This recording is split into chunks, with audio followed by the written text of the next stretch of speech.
नमस्कार दोस्तों। इस वीडियो में हम लोग बात करेंगे डिविडेंड पेइंग स्टॉक्स के बारे में। तो आप लोगों में से अधिकांश लोग जानते होंगे जो कंपनी जितनी ज़्यादा डिविडेंड देती है वो कंपनी उतनी ही कम रिटर्न देती है। लेकिन ऐसा कुछ मार्केट का कोई फिक्स रूल तो नहीं होता है, लेकिन ये सभी चीज़ें मार्केट में नोटिस की जाती है। तो वीडियो की शुरुआत इस क्वेश्चन के साथ करते हैं कि हमें अपने पोर्टफोलियो में डिविडेंड पेइंग स्टॉक्स क्यों रखना चाहिए। तो इसका सिंपल सा आंसर है कि आज नहीं तो कल हम बूढ़े होंगे और एक ऐसा वक्त आएगा जब हमारा शरीर काम करने के लायक नहीं होगा। तो उस वक्त हमें एक ऐसे साइड इनकम सोर्स की ज़रूरत होगी जो हमें रेंटल इनकम की तरह पैसे लाकर दे सके। हम सभी लोग जानते हैं कि बूंद बूंद से घड़ा भरता है और हमें अपने पोर्टफोलियो का घड़ा बूंद बूंद स्टॉक से भरना है।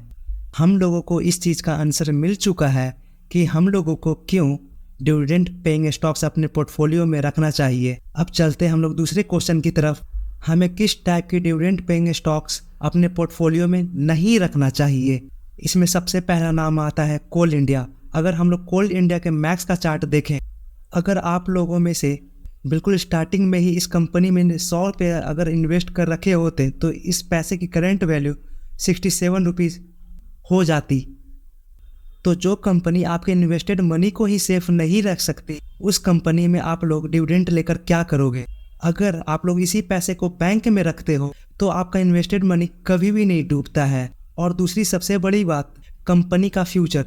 अगर हम लोग कंपनी के फ्यूचर की बात करें तो पूरी दुनिया से डिमांड उठ रही है ग्रीन एनर्जी की, और कोल इंडिया बिल्कुल इसका अपोजिट स्टॉक्स है। तो मेनली दो चीज़ों को देखना है, उस कंपनी का फ्यूचर ग्रोथ और दूसरी आपके लगाए हुए पैसे सेफ हैं या फिर नहीं हैं।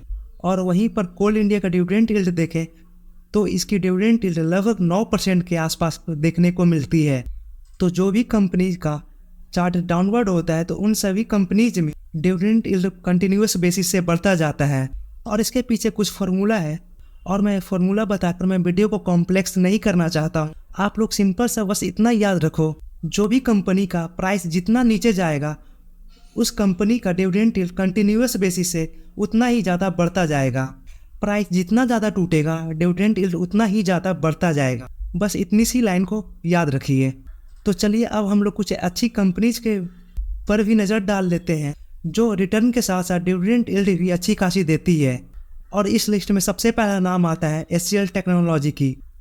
तो अगर इस कंपनी की 5 सालों के चार्ट देखें तो पैसे को 2.5 गुना कर देता है और साथ ही साथ लगभग 4% का डिविडेंड यील्ड भी देते हुए आगे बढ़ता है।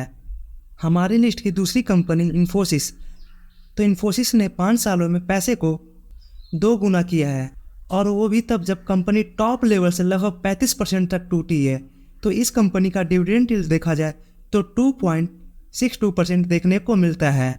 इसी के साथ साथ आप लोगों को ये सभी बातें भी पता होना चाहिए, IT सेक्टर एक ऐसा सेक्टर है जिस सेक्टर में ग्रोथ और डिविडेंड दोनों का बेहतरीन कॉम्बिनेशन देखने को मिलता है। और इसके लिए आप लोगों को एक लार्ज कैप कंपनी में जाना होगा और ये सभी गिरावट में अपने घड़े को बूंद बूंद से भरते ही जाइए। तो अगली कंपनी HUL, जो कि अपने इन्वेस्टर्स को 5 सालों में लगभग 70% का रिटर्न ला कर दिया है। ये सभी कंपनी मेनली 5 सालों में पैसा डबल करती है, लेकिन कंपनी का अभी वक्त थोड़ा बुरा चल रहा है, इस वजह से कंपनी में थोड़ी बहुत कम रिटर्न देखने को मिल रही है। जनरली इस टाइप की कंपनीज 5 सालों में पैसे को डबल कर देती है। तो ये कंपनी का डिविडेंड यील्ड है लगभग 1.5% का। और इसी के साथ साथ आप लोगों को इस बात की भी जानकारी होनी चाहिए कि FMCG सेक्टर थोड़ी स्लो चलती है। अगली कंपनी ITC। तो ITC ने 5 सालों में अपने इन्वेस्टर को 65% का रिटर्न ला कर दिया है। और साथ ही साथ अगर डिविडेंड यील्ड की बात की जाए तो डिविडेंड यील्ड लगभग 3% का देखने को मिलता है।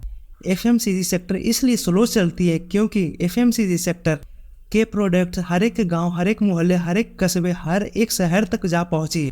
और इसके बाद कंपनी को एक्सपैंड करने के लिए बहुत ही कम खाली जगह बच रही है। इस वजह से कंपनी ज़्यादा एक्सपैंड नहीं कर पा रही है और यही वजह है कि FMCG सेक्टर थोड़ी कम रिटर्न देती है। तो अगली कंपनी HDFC बैंक। तो HDFC ने 5 सालों में अपने इन्वेस्टर्स को 56% का रिटर्न ला कर दिया है। और HDFC बैंक भी पिछले 5 सालों में थोड़ी ज़्यादा पिस गया था और इसी वजह से इस कंपनी में भी रिटर्न थोड़ी कम देखने को मिल रही है।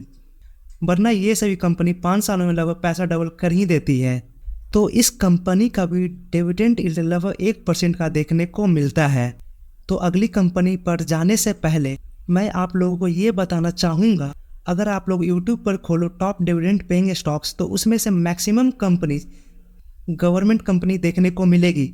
लेकिन मैं अपने पर्सनल लेवल पर बोलूं तो मुझे गवर्नमेंट कंपनी उतनी ज़्यादा पसंद नहीं आती है, क्योंकि उनके मैनेजमेंट पर मुझे थोड़ी बहुत डाउट होती है। क्योंकि हम लोगों ने पास्ट में भी देखा है बहुत सारे बैंक्स में भी कि मैनेजमेंट की एक लापरवाही की वजह से पूरी कंपनी ही टूट जाती है।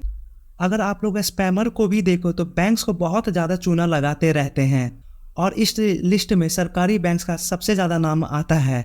और इसी रीजन से किसी भी गवर्नमेंट कंपनीज पर अगर लॉन्ग टर्म की बिलीफ सिस्टम की बात की जाए तो मुझे उसमें बहुत ज़्यादा संकोच होता है। मैं लॉन्ग टर्म के लिए या फिर लॉन्ग टर्म डिविडेंड के लिए कभी भी गवर्नमेंट कंपनीज को नहीं चुनता हूँ। और ये हो गई मेरी पर्सनल व्यू। और आप मेरी पर्सनल व्यू पे एग्री भी कर सकते हैं या फिर डिसएग्री भी कर सकते हैं। आप लोग दोनों डिसीजन के लिए इंडिपेंडेंट हो। तो चलिए अगली कंपनी की तरफ बढ़ते हैं, एशियन पेंट। तो एशियन पेंट ने 5 सालों में अपने इन्वेस्टर्स को लगभग 150% का रिटर्न ला कर दिया है, जो कि एक ब्लू चिप कंपनी होने के नाते बहुत अच्छा रिटर्न माना जाता है। और इस कंपनी का डिविडेंड यील्ड देखा जाए तो लगभग 0.8% का देखने को मिलता है। और इसी के साथ इस वीडियो को एंड करते हैं। Thank you for watching.